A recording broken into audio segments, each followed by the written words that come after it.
Hello, hello, hello, and welcome to the Loudcast. I am your host, as always, Kevin McLean. I am here not in Katie's cupboard this week. I am back in my lovely living room somewhere in Leith, and we have another great Loudcast for you. Guys, I just wanted to say right away off the bat, thank you so much for tuning in to the Loudcast, whether you've been watching it here on YouTube or whether you've been downloading it from various podcast platforms. We really appreciate you checking it out, and the response has been lovely. It's been so nice seeing comments and likes and people chatting about it. And I just wanted to say, if you have any ideas, if you want to see anything specific discussed on the Loudcast, we're totally open to kind of aiming it at you guys, covering what you want us to chat about. So hit us up down below and let us know if you want us to, chat about anything specific, or if there's any specific guests within reason. I can't get, Brad Pitt or whatever on the Loudcast that you want to see. Let us know and we will go for that. So yeah, hit us up. But this week we've got another good show for you, so let's concentrate on that, and we're going to kick things off in a stellar manner. So this week we have a wonderful guest, Perry Jonsson, on the show, and he is a filmmaker, an art director. He is all about his cinema and his films. So what we're going to do this week is concentrate on some film poetry, which is quite cool. We've done quite a lot of it because Perry works with us, which is handy. So we've got two good examples for you. The first up of which is easily one of my favorites. We shot it quite a while ago with I Am Loud, but it still is just a huge standout piece, and that is from Josh Overton. It's a poem called Halfway Man. Josh is an incredible playwright and poet based in Hull, and we were lucky enough to get to shoot this piece with him when he had a wee trip up to Edinburgh. So please enjoy Josh Overton and Halfway Man.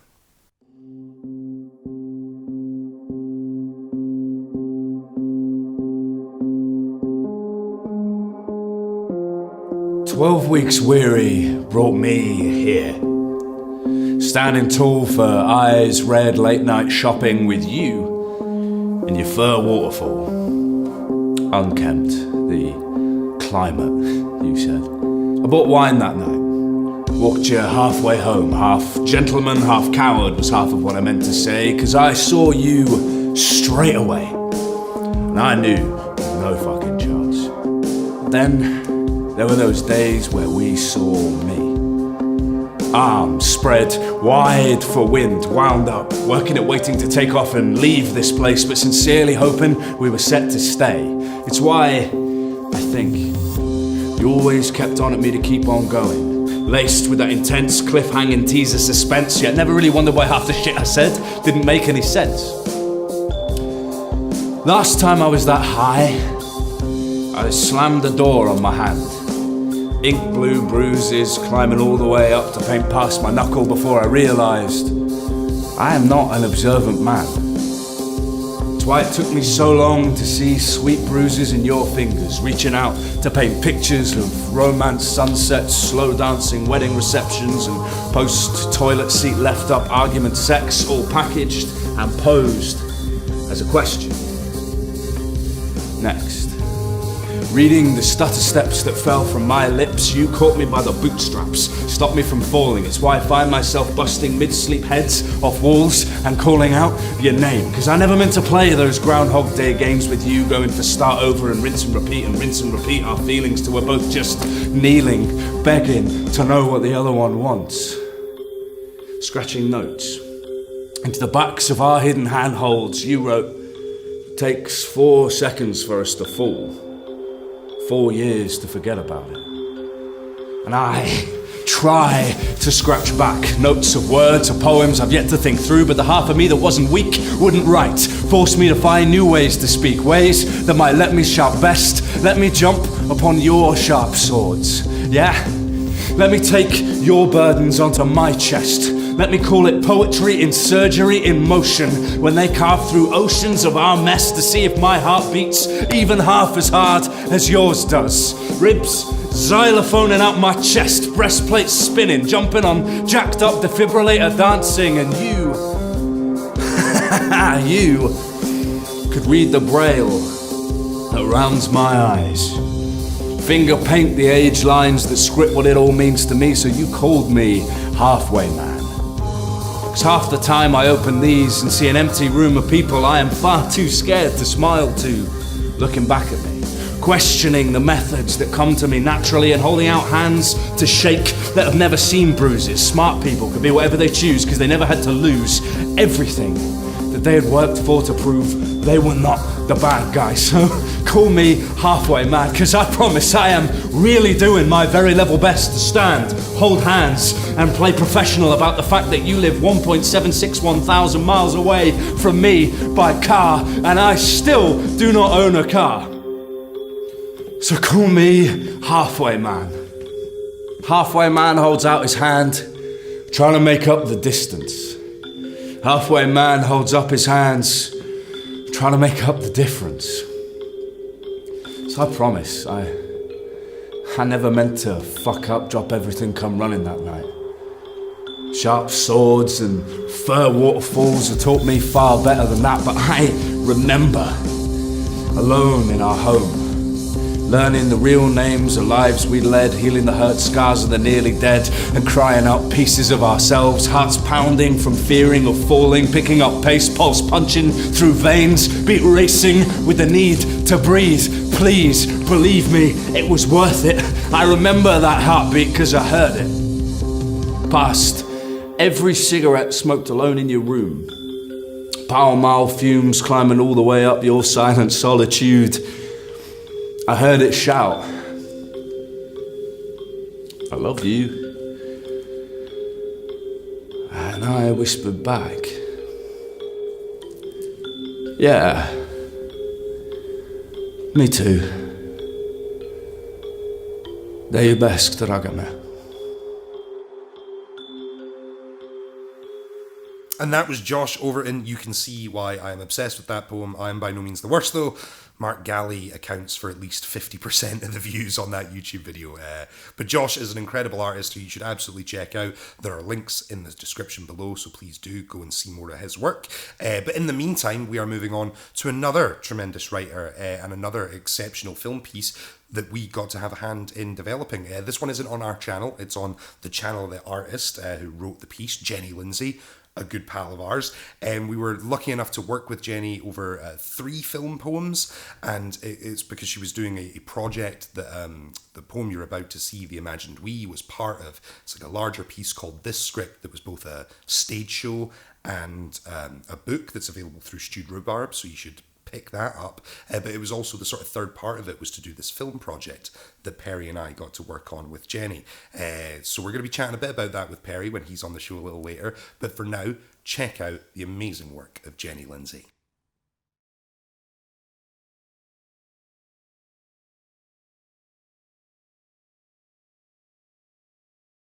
We are never permitted to be human poets, writers, journalists, whatever. We are women poets, female writers. We are murdered women. We are statistics. We are problems to be solved. We are problems to be represented. Each of the imagined we who rises up becomes us, whether we like it or not. Do not tear them down, sisters. Do not tear us down, womenfolk. It is not womanly of us to be at each other's throats, not when they are our throats, not when sirens are the soundtrack to our news feeds. Or we are slashed at the throat. We are severed heads weighed down with rocks, heads sunk far from our bodies, our humanity shucked off by default humans' hands. We stand in the shower. Our blood trickles down our thighs. On one of those days, one of those days, one of those days where we're encouraged me time, me time, me time, alone with chocolate, alone with scrubby bubble baths in delicious flavors. Misogyny, mud pie and mint, creamy dreamy cum dumpster froth. Raspberry coulis and Kool-Aid, pedo pear with jojoba and argan oil. Lollipop. We plug it in all holes, don't we? We lean our heads on the tiles and watch our blood plop and pool because the plug hole is blocked.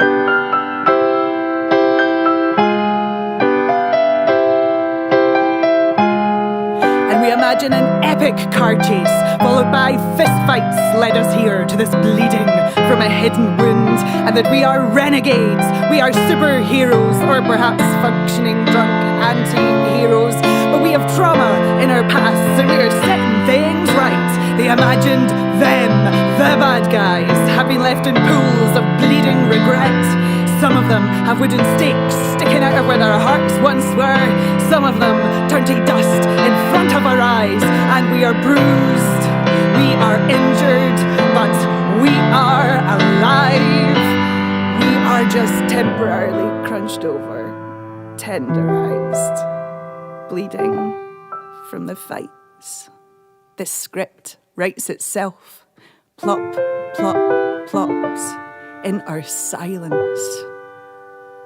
Picture the scene. Strings rise up, are soon accompanied by brass as the camera angle switches from our point of view.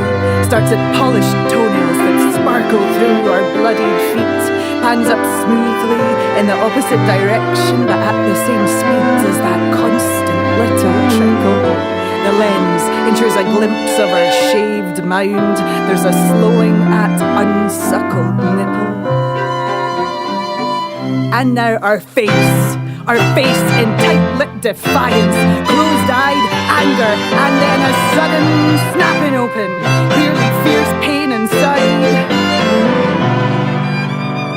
The scene ends with our fists punching and then pummeling the tiles, strangled throats excreting, our knuckles bloodied too now. All this fucking pain, at which an audience will cry, "Bravo! What fighting spirit! Triumph over adversity! All those banished demons!" And the removal of rewards limited to a fist, smashing another fist and being told it's the fights against us are what makes us who we are, and that we must love the pain of this at all costs. Well, we must love the pain of this at all costs.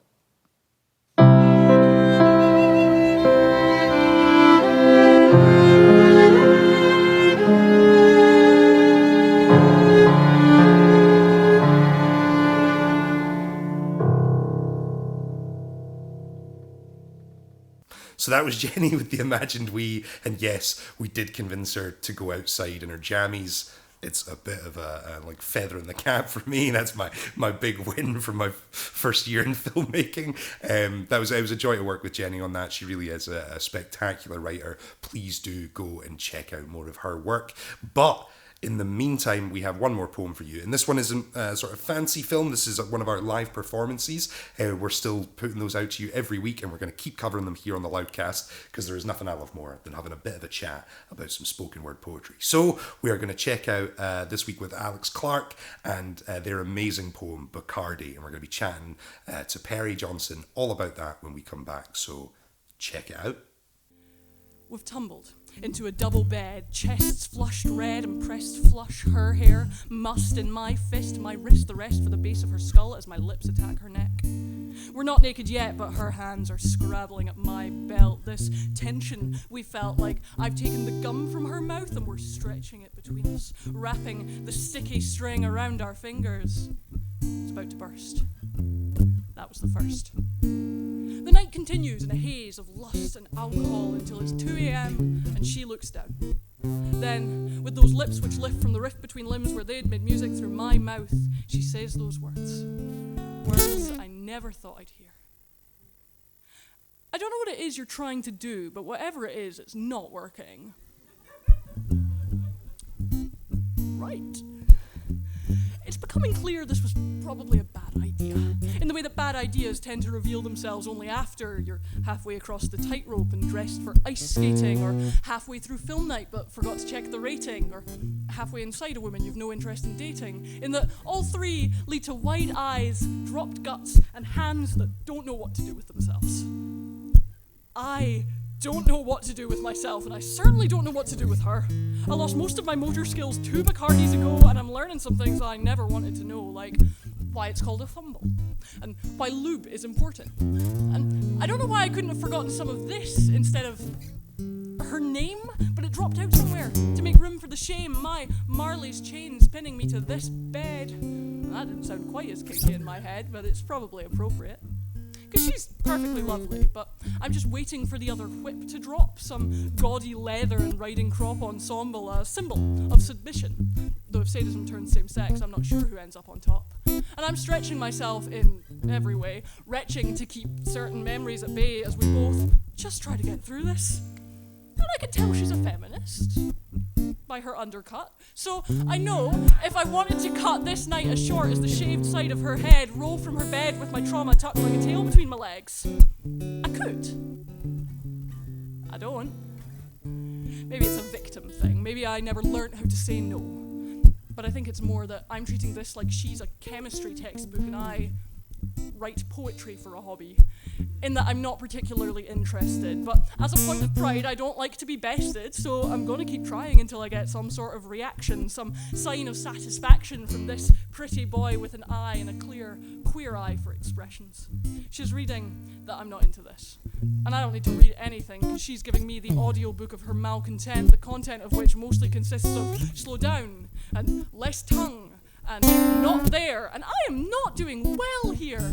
And I don't think either of us are willing to stop, but like the first hymn or the best waiter, I'm a bit of a service top, because I don't like other people's hands on me. The slightest stroke still stirs something shameful in my stomach.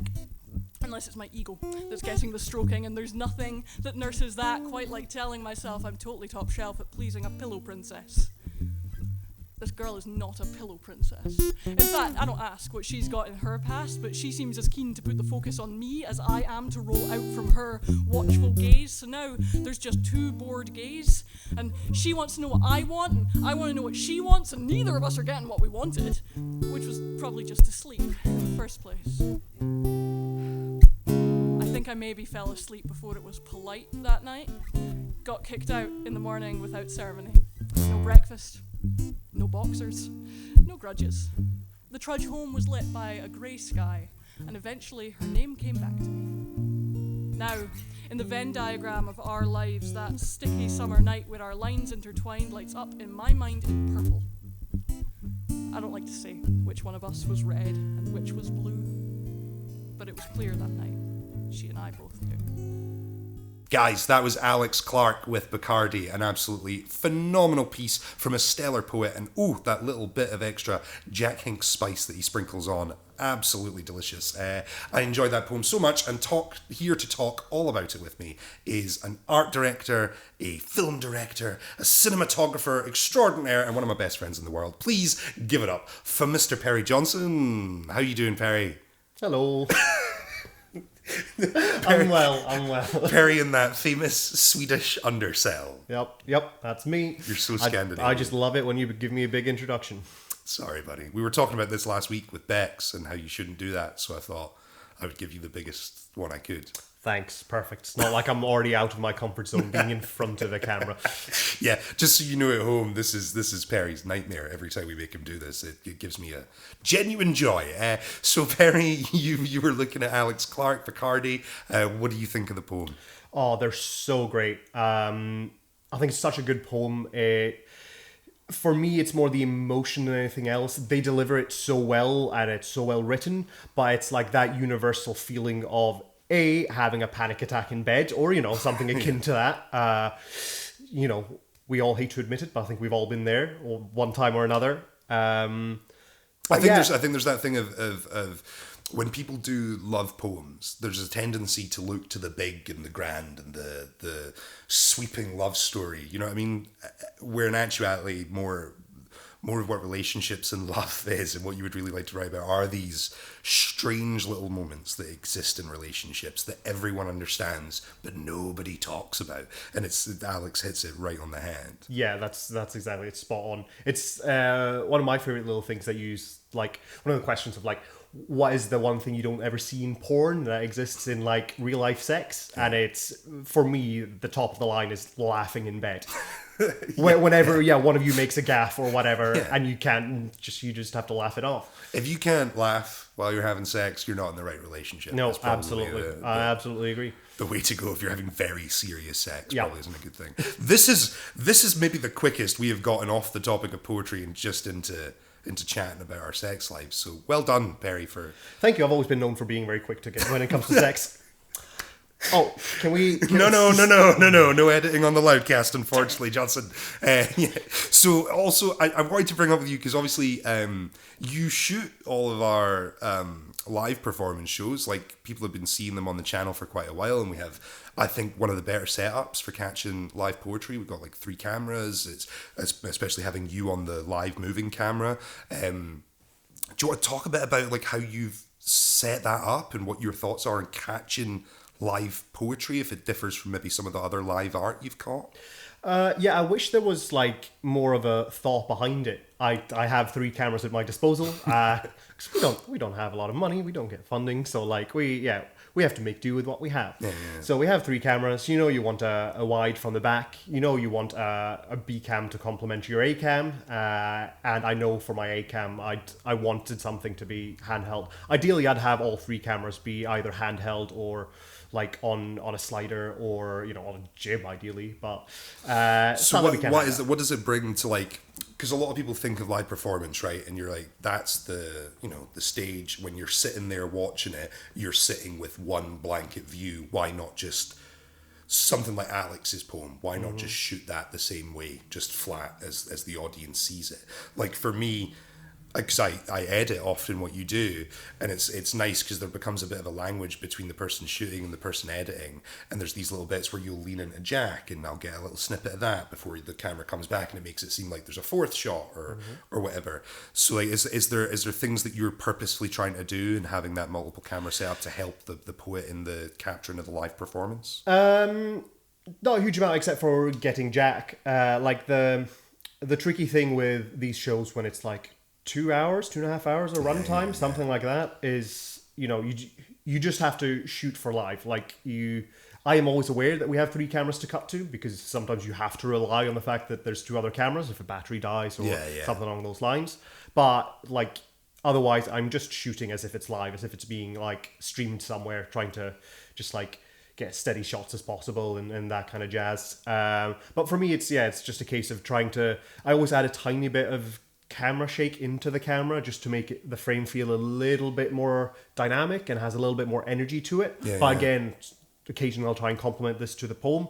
If it's someone who's very energetic on stage, they may not have to pace about, but if they're standing still but still have a very dynamic performance, if I add a little bit of extra like camera shake into the camera, then that'll complement their poem really well. Versus if it's someone delivering a really demure or like very chill performance, then like it's better to go for a steady angle, because otherwise it'll feel like it's not complementing. It'll jar. Because I found like with live performance, if you sort of keep it flat or like still instead, it's then those little, when someone inevitably knocks the camera, the person moves funny and stuff, it's then you see the difference so massively. Or like if you're shooting it flat, you lose the vibe of because live performance is live performance because it's so engaging. Like you look at like someone like Alex, who uses a lot of humor in their poetry. Like I would consider the Bacardi poem about a fairly serious subject matter, right? There's a lot of sort of real important stuff that Alex talks about and that comes up in that poem, but there's so much humor that undercuts it. And I feel if you're not in a live space, humor doesn't quite hit you the same, and so you need to rely on the edit to give these sort of cinema visual cues that we understand. It's like talking 2 different vocabularies, right? Yeah, absolutely, 100%. And yeah, we'll probably get into this more, but yeah, cinema is a language. Like it's 100% that, and it takes a long time to kind of learn how to use it.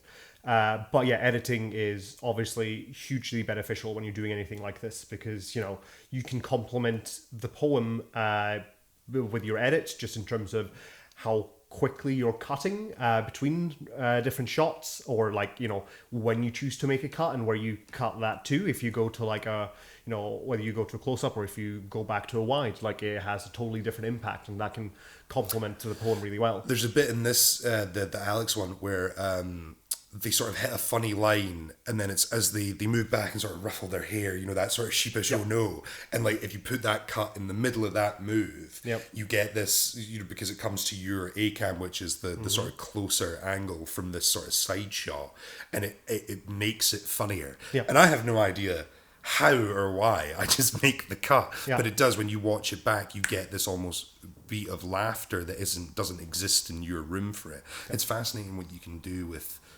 And like you're saying, the speed. Basically, I don't know anything about film, but Barry has been lovingly and painstakingly teaching this idiot how to edit over the last couple of years. And what you can do with just pacing and stuff is really interesting. Yeah, I find it fascinating, Perry, because you're in a very unique position, because you are. I know you write. We're going to get onto that later. Don't you worry. I know you do write poetry. Probably as a horrible circumstance of having nothing but poets for friends for the last 6 years. Sadly, yes. But you have a huge exposure to the spoken word scene and performance poetry that most people who are not poets or huge fans of poetry probably don't have. And you see it from a very different perspective, because you're in a much more established, professionalized, funded industry within what you do with film. So like, where are the big comparisons for you? What are the things that you would like? I don't know if you've got like a top 5 tips for what the poetry scene should do to sort its shit out, or God, it's we're a getting lot to this. This This is a lot. you. But like, are there things you see that maybe you've learned from poetry in film, or things that you think you've brought to Loud Poets, like specifically our sort of poetry nights, from what you do as a filmmaker? Oh yeah, certainly. Yeah, a huge amount. I think my one of the biggest lessons I learned, and I think it's something that you actually said that just made it click in my head ages ago, because you have very wise. You have very insightful comments, even if you maybe don't think you know a huge amount. If you speak constantly, something you'll say will be profound eventually. It's the Shakespeare monkeys. Isn't it? Yeah, exactly. But yeah, in terms of, especially when it comes to doing films to complement poetry, is to not do it literally unless you're making a point to do it literally. Yeah. For me, any kind of art, no matter what it is, art is abstraction. Art is trying to communicate an idea in a certain way. If you take a poem, like Bacardi, for instance, and if you shoot that exact experience that Alex is describing, like shot for shot, or at least like beat for beat in terms of the performance, and then obviously you can complement that a lot, and you can tell that story without the poem. You can take away the poem, use that as your script, and shoot that. It's a sketch then. Yeah, shoot that just in action. It becomes a sketch, right? If you put those two together, it's a funny poem, but it's not just a funny poem. It's way more than that. So it doesn't work because it doesn't add anything. Yeah. It accentuates the story, but it doesn't add anything extra. Art is juxtaposition and contrast and all these things. What I always aim to do is to figure out what is the story that's being told, and how can you, using visuals, tell a complementing story, an analogous story.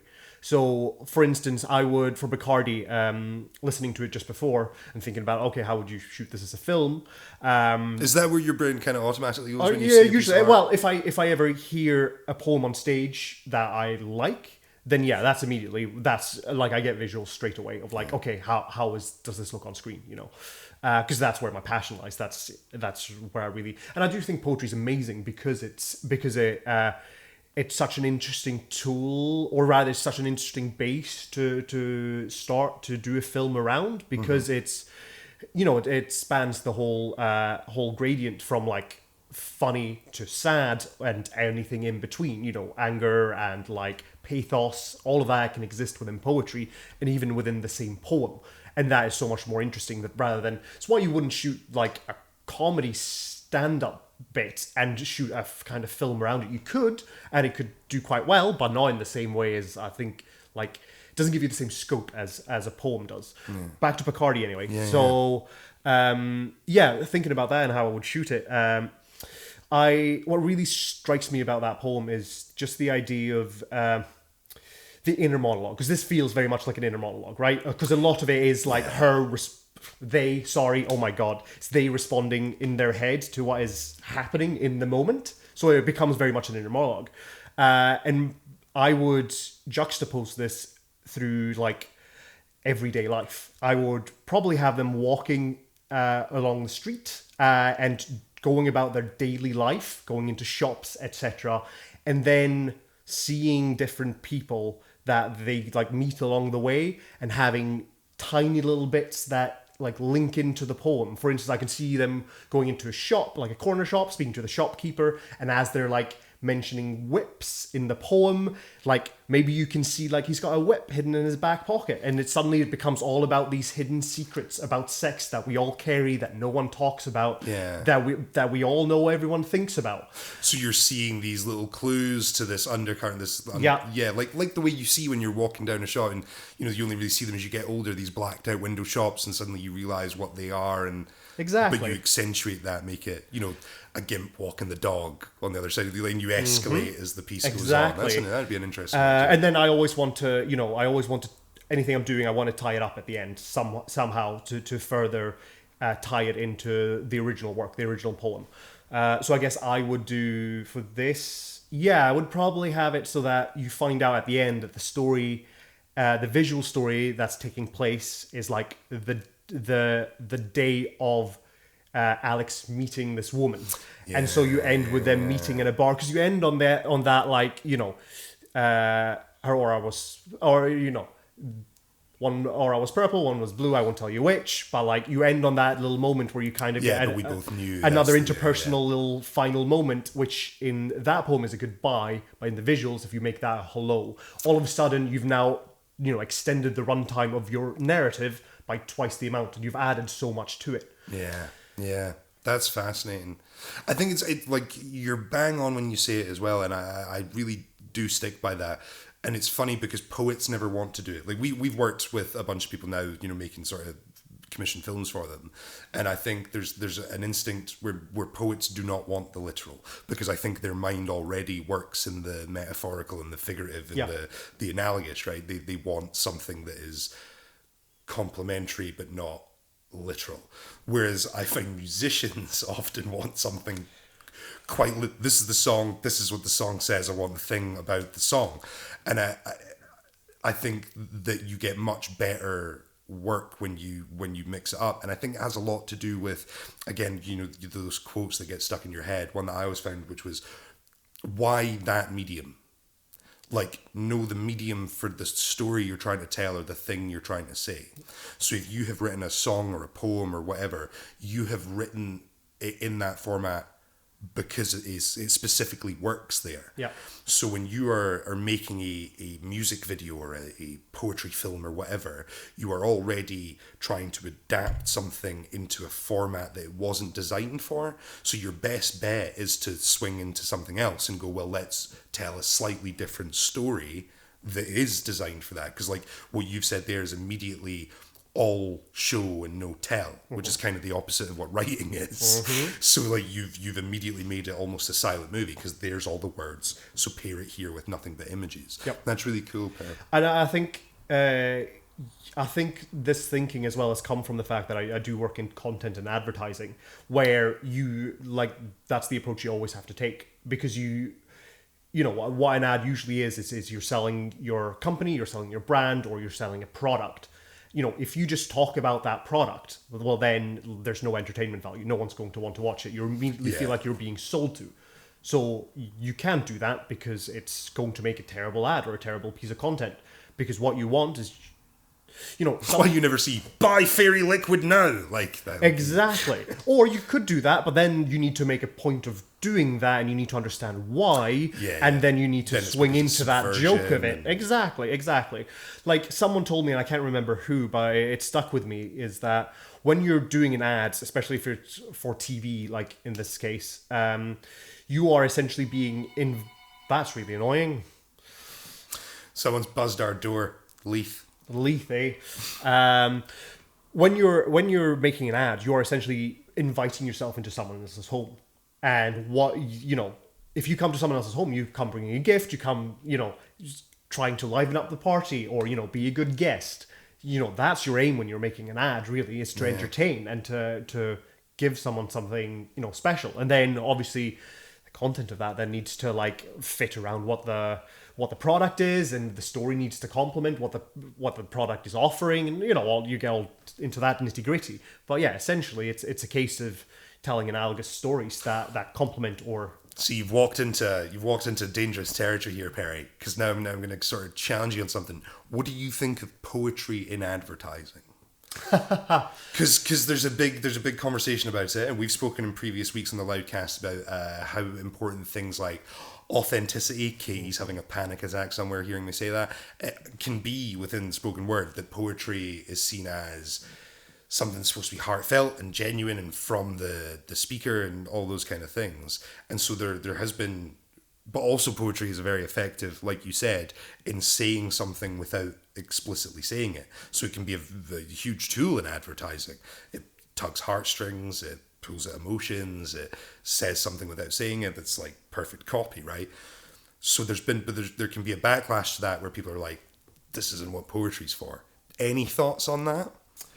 Yeah. This Perry goes, no, I don't want to get involved. No, I'll get involved. I think it's an art form like any other. I think you could probably make the same argument about music. Why is music but poetry set to like, tones, to instruments? Like, where do you draw the line? And also on the other side is poetry, like there's very little that differentiates a poem from a monologue. Like, yes, they exist on different ends of the spectrum, but there's a very big blurred line between them. It's almost like a gut instinct thing. Yep. Because I've seen a lot of poems, and there's a new thing, like I remember, it's Colin Bramwell was the first person I had to say it, and he's a PhD, or is getting it. It was prose poetry. Mm-hmm. I was like, isn't that totally oxymoronic, the idea that it could be, but there's these really fine lines where it slips from one thing into the other. So I've never heard a good definition of what poetry is. Nope. Of what a poem is. Yeah, I think it, like any other art, it's it's what the artist intends it to be. I've written lots of half poems, half beautiful scripts, which are like, some of them maybe I'd call poems, some of them I probably wouldn't. I don't really know. Because what's the difference between a nice lyrical tagline and... Yeah, a poem. Yeah, it's interesting because we did... it's one of our... We should talk about this on the Loudcast Extra. One of my favourite days ever shooting with you, Perry, was when we did the fantastical game show Spectacular at the 2018 Edinburgh Fringe. And we had to shoot 4 poetry adverts at 4 different locations in the same day with no real plan. That was amazing. And in those, I've written one of my favourite bits of poetry, and it's like a joke advertising line, which is... It's my two-let poem, which is supposed to be a two-let ad and also a Lonely Hearts ad combined. And at the end, it just comes up on the screen, but we frame it as like a realty ad. Yeah. And so it comes up, love, and then a full stop appears, the home you're in. And it's like, and the double meaning of that and stuff. I was so proud of that little line. Got great laughs and stuff, and you're going, but that is ad copy. Yep. Like, you would see that. Yep, that's a great tag. Absolutely. Yeah, and Perry was proud. No, 100%. No, a little bit annoyed actually. But back then I wasn't an art director, so like that wasn't really my job at the time. Yeah. So, but that is what I do now. Yes. But like, yeah. So I don't know. I find the debate interesting because a lot of poets get very upset about. I get and it. Are very protective over. People poetry. are very precious about their art form. I get it, especially when it comes to poetry, which I think more than other art forms is about like, for lack of a better word, bearing your soul, but like, being truly authentic, and like there's a, you are sharing deep emotional things about yourself, and so I guess to also see other people like use the same art form for, the complete opposite in what can I be construed as in the pursuit of capitalism, or in the service of capitalism. Sold out, man. Yeah, I mean, for me, it always comes back to this plain and simple. Like, we live in a capitalist society. Capitalism is the rules of the game. Yeah, I think it's shit that that's the case, even though the fact that I do work in advertising. But like, at the end of the day, you've got to pay the bills. Yeah, you got to eat, man. Like, yeah, to be able to turn down paid work, especially as an artist, especially as a poet, which is so like on the fringes and non-mainstream, like it's a privilege to be able to do that. And so I don't think you should complain at people for choosing to take work. Do you see a similar pressure? Because obviously part of that sort of backlash was directly about like, you know, you shouldn't be working for companies that are, you know, whatever. Like, do you see that in the film industry as much, that people will be like, we're not going to work with them because we don't like them politically or so? I'm not saying whether it's like right or wrong. I don't really have an opinion on it. I have my own personal lines in the sand of like, you know, I would never work for this company or that company. But then, you know, I can say that when they're not offering me a massive check that would potentially change my life. Like, because I know for a fact that the nationwide stuff, which is what the big one that really kicked it off was, that if I had got 20 grand to do an advert for Nationwide, that changes everything for me. You know what I mean? Like in that space, that like, you go, there's a year, I've bought a year of time where I can then just do stuff I want to do. Yep. That'd be a crazy luxury. So it's, I think it's easy to say, oh, you shouldn't advertise with your poetry. But then it's been done forever as well. Like I remember seeing the Champions League when I was a kid being advertised with the Rudyard Kipling and You Will Be a Man, My Son. You know that advertising the Champions League. You know what I mean? Like it's always been there. Poetry has this. I heard a great quote once, which was there's no art form so high or so low as poetry. Which is just is so brilliant, because we are like, it is, you will get a poet laureate endorsed by the Queen who writes for official occasions. There will be poems commissioned for celebrations and is this huge high held art form, Burns Day and all that, you know. But then like 6 people at a spoken word event and nobody gets paid. Super interesting, yeah. I think it would be interesting to look historically at the role poetry's played within like wider culture. Yeah. Because obviously I think I haven't done any research on this. I should speak to Katie about it. Blankets, this is not my expertise. But, you know, just looking at the importance that poetry has, like, or rather looking at the, not perceived, but like, you know, poetry still, absolutely, as you said, have an importance within society and within culture, but not within mainstream culture. No. So it's clear that, you know, this has come from somewhere, and poetry obviously must have been a lot more important culturally in the past and held a, you know, of a higher esteem, which, you know, we're still like tagging on to that a little bit. Yeah. Trying to resurrect it. I don't know. This is a pretty bleak topic for the Loudcast, but yeah, we were going to talk about film. It was a dead subject, eh? So moving back on other stuff. You've been around poems for a long time. Yep. You've made a lot of poetry film and stuff. What are the favorite bits that you've worked on? What's the kind of the stuff you're proudest of that you put out into, you know, adding to this great poetry community of ours? I mean, we've brought up Jenny Lindsay's The Imagined we saw previous. Yeah, I think that's really nice. That series was so much fun. That series was, it's definitely one of my favorites. To be honest, you already mentioned it previously. I think my absolute favorites that I've done is the 4 video adverts that we did for the game show. Yeah. So why is that? Why did they stand out? I don't know. I think probably I'm a huge, as you know, perfectionist, and I hate most of my work. Really especially, it makes me so sad, Perry, because you're so good. Something that, especially old stuff, you know. But yeah, they still hold up for me. I still I can still go back and look at them now and go, yeah, that was good work on the whole. Yeah, those came out nice. That's as high as Perry's praise gets for himself. Yep. They are fine. In terms of something that's enjoyable to watch, because again, that is my barometer for everything. It's entertainment value. Is it entertaining and like, you know, definitely artistic, and does it complement the poem well and stuff? But yeah, the poem we started with, Josh Overton's Halfway Man. Yeah, it just turned out really well in terms of like the sound more than anything, in terms of like how the music complements Josh's performance and his writing. As always, I think I can just, like, do the video better now, but like if I couldn't, then I wouldn't have learned anything. Is one thing I always point out that kind of goes missed is you have a great ear for for music to put with stuff. Thank you. So like when we can, we obviously always try and use the band, like our friends who are musicians who have on and off been, our kind of loud band. Jack Hinks is still our kind of resident musician for live events and things like that. We do try and use those guys, but obviously time, money, all those things go into it. So a lot of the times we have to use sort of sourced music where we can, purchase it a bit cheaper and things like that. And the time that you put into going through just endless randomly titled music tracks, that's insane. I've noticed it's a little bit of a superpower. So we have Artlist that we use for all our stuff, an Artlist subscription. Artlist, are you a video creator or content maker?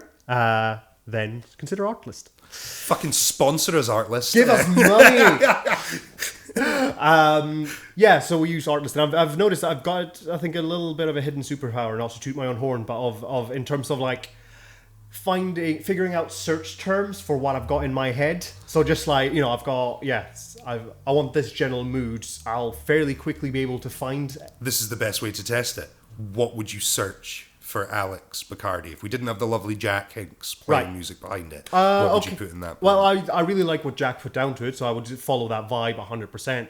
So for that one, I would go, you definitely go acoustic guitar or guitar, but then you'd probably want to go blues, funk, and maybe lounge, but somewhere in that space, that's where that's going to sit.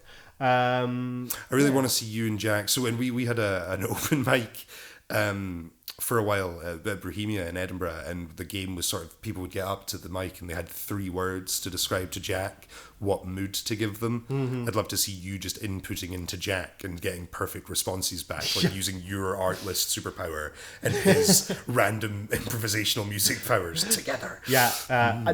Not gonna lie, I have had that thought, because again, having been to many a poetry night where Jack has been and people have given their things, I was like, I know I would smash this if if I had something written, I would usually know what kind of music I'd want underneath it, because I just have a sense for what I want in those like kind of things. I would go, I know exactly what I'd tell Jack and to get. Honestly, I was asking at the start of this, like, what would be the big thing that you would recommend to people and stuff? And you're very modest, Perry, so you're not going, this is what I'm going to tell poets to do. But I think that would be it. Is what I see in you and what people do in film, even if they have a specific role, they think about the big picture. Yeah. Like when you're making a film, you're not just making a film, you're making a soundscape for it as well. You're creating a whole new array of lighting. You're doing the whole new editing thing. Like there are all these layers, the color grade. You know what I mean? Like even like I'll edit. I don't know anything about color grading. So it's when you get into all these little levels of it, and everyone, even if it's not your role within the film, you need to be thinking about it because you impact the next person down the chain. Yep. So if you're not shooting right, the guy can't edit it right. The guy can't edit it right, the last can't do the color grade properly, and on it goes. You know what I mean? Like, so it's I would say poets, like, there are so many great writers who don't think about how they're going to translate that to stage. There are these great performers who don't think about how they're going to lay it out. And like, I mean, I'll give myself that one. I need to put much more effort into how it looks on the page and stuff. And it's thinking about the sound, what music would go with this poem, how would I stage this, what light would look good for this poem. If you think about it all in the creation process, you save yourself trouble down the line, right? Yeah, 100%. And I think, to be honest, it is very hard, like that, because all of that's the job of a director, right, on a film. And it is hard because there's so many things you need to balance, and most of the time the way I see it is it's the difference between doing a sketch on a canvas to then the final piece, right? To then adding all the coloring, considering the brush strokes, all of that, right? It's having that sketch in your head. And usually the best way of doing that is to copy. It's because I still rely on references all the time. I think any director will rely on references for what they do, because the more I work in the film set, I see I've never been handed or talked about a pitch with any other producer or commissioner or whatever and not had like, so what's it like? Yep, like, exactly. Oh, it's like this, but then it feels kind of like this. Mm-hmm. You know, that's how you need to express it, because there's no way of translating what you have in your head to other people, and so they know what the end goal is to be, right? So the tricky thing is to have an idea of what that end goal is. And you don't have to know everything. You don't have to know exactly what the music is. You don't have to know, all these things. But what you kind of do need to know is roughly what you want the feeling to be. Because all of that is in service of a feeling. The feeling that the viewer gets when they watches and hears what you've done, right? So, that's all you're trying to service. So having an idea of where that goes, and usually the best way to do that is to steal from references, just to go, when I started out, it was literally, I had one reference. I was like, I like this. I wish I had made this. So I'm going to take this poem and make it. Just so you can practice and you can get. There's a great quote from Ira Glass that I told to Mark ages ago, and he keeps harping on about it, which is great because it shows him that it resonates, But it's on The Gap, and go to Vimeo or YouTube and search Ira Glass, The Gap. And I'll whack a link below. Whack a link below. And he talks about like the getting into any kind of art form. And the crux of it is we get into art because we have good taste. We like a certain thing. And, at some point you'll go like, I wish I'd made that thing. I wish I could make that thing. So you start trying. The problem is we get into art because we have good taste. And when you're making art, like making art is hard, whatever you're doing, whether you're writing or doing film or whatever. Like you're gonna fuck up and you're not going to be good at it because no one is good at something when they like first start off. You're not. Yeah. So the gap is the skill gap that you're going to have for a very long time when you're starting doing art between what you know is good and what you can produce. It means you're always for years going to be disappointed by what you make. And I still have that, very much so. And it is difficult to like combat, but you just have to, whenever you go into anything, you just have to have it in the back of your head that I'm going to suck at this. I'm not going to be pleased with what I make. But the only way to get to that point where I am happy with what I make is to make a lot of shit work. So you just have to go through a catalogue of work and be prepared that you're not going to like it. But the goal is to just go through it until you get to the point where you create something that you do like. And I feel like I'm only now getting it at that point. And I've been doing this for like, I guess 5 years since I started filming. So like, yeah, it takes time, even to like be happy with yourself and what you make. So yeah, that would be my tip to I guess artists in general. Be aware that most of the stuff you're going to do is shit. Have references for anything that you do. Try and just have a goal to aim for. That's what you need. Yeah. Because even then, like, yeah, your taste, it takes time to develop like that kind of a vision of like where things could be, what the tone could be and all of that. And all these little elements that you choose along the way should all be in service of that one thing. Every brush stroke should be in service of the final painting. Just as, the piece of music that you choose or the single shot, whether you go for a wide or a close-up, it's all in service of the feeling. So what is that feeling that you're trying to convey? Amazing, Perry. I think that's hopefully very helpful, guys. I hope it's certainly made me think about a lot of stuff. Perry, we usually end the Loudcast with a poem from our guest because we've had nout but poets on so far. You're in a bit of a unique position because it's not maybe your day job, but I know you do write. Perry did NaPoWriMo with us. I know he writes in his spare time. Do you want to give us a wee poem to end with? You did warn me that you were going to ask for this, so sure, I will. I didn't used to write. He looks so annoyed about it. I didn't used to write, and then NaPoWriMo came along, and I was like, I'll do the challenge because they peer pressure, guys, it works. So yeah, I did it. But the thing is, I've always had, when you're so immersed in poetry as I am without writing it, like I get ideas for poems all the time. They just like pop in my head. Yeah. And most of the time I just don't have time to write. I love writing. Like it's, it is a part of my job, a big part of my job. And yeah, I've always enjoyed it. There was a time I wanted to be a writer. I've just never been I've always enjoyed poetry, but I've never been hugely into writing it. So I never really took that step. But yeah, so I did that. So I have a few things. All I'm basically caveating here is I'm at the start of this journey. There's a big skill gap here, and I'm very aware of it because I know what good poetry is, because I'm surrounded by it. So, but you got it. But I got it. So now I'm going to stop rambling and I'm going to do a poem, and then you can catch more of me on the Loudcast Extra if you're a Patreon subscriber. This is Sulfur and Salt. We bathed naked in the Dead Sea, you looking like some woodland nymph, as I felt like an exposed deer, out of place on the desert plains, the December sun not yet cold enough to see us shiver. You dug up a clump of mud from the briny depths, charcoal grey and streaked with white. You told me to cover my body in its coarseness. that it might help me heal. I remember how it stank of sulfur and salt. We drifted in silence, let the ashen mud slowly wash off our bodies, in the waters too dead for anything to grow, where thousands before us had travelled, praying to be healed. I hoped the mud would coalesce the cracks in me, fill in the gaps, and I thought it might preserve us, allowing us to exist beyond this borrowed time, this intimacy somewhere between love and loss.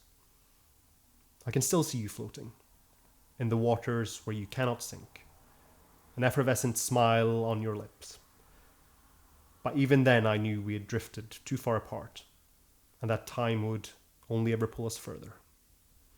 The mud expanded as it dried, pushing the broken pieces apart, old wounds opening back up, torn between wanting to forget and never wanting anything else. I can still feel the mud on my skin, charcoal grey and streaked with white. And now everywhere I go, all I smell is sulfur and salt. That's beautiful, man. Thank you. Like, you give yourself a very hard time in film, and I get what you're saying. It ties into your ethos. I get you're a perfectionist. It drives you to do what you do. But I think you're maybe a bit further along this journey than you're giving yourself credit for, is all I'm going to say. Guys, that was Perry Jonsson. Please, Perry, where can people check out more of your stuff? I guess my website, www.perryjonssonart.com. I can't believe I said www. Like, what am I? A boomer? Please go and check out https :// yeah. Go and check out Perry's stuff. There'll be links below for everything we've chatted about today. Massive thank you to Perry for joining me on the Loudcast. Please like, subscribe, all that good jazz, and we will see you again next week. If you want to come and check out more, we're going to be chatting some nonsense over the Loudcast Extra over on Patreon. Please come check it out. Until next week, guys. Bye. Bye.